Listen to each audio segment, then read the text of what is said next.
เป็นผู้หญิงธรรมดาบ่ได้มาจากสวรรค์ดอกอายครบทุกส่วนเรื่องของห่างกายมากหัวใจยังบ่มีไผสูนยันแต่ตัวน้องมีงามคือแม่เก่า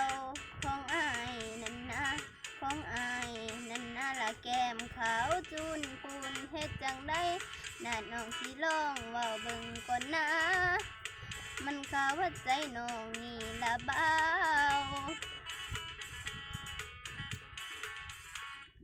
ได้กับอายน้องสิเป็นพันยาอย่าเซเวลาอายจะมาขี้นอนเน่เก่าเป็นคนสุดท้ายและที่ดีของเจ้าเรื่องเมียเก่าน้องนี่ได้น้อยใจลูกหญิงชายน้องสิขอเลี้ยงซอย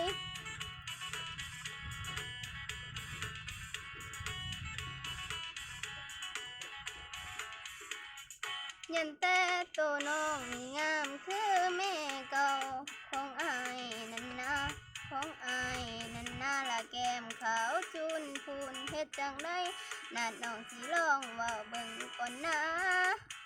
มันเข้าใจน้องนี่ละเบา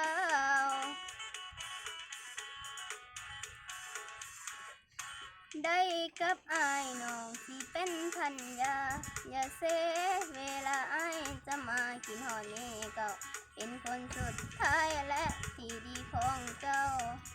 เรื่องแม่เก่าน้องนี่ได้น้อยใจลูกหญิงชายน้องสิขอเลี้ยงซอ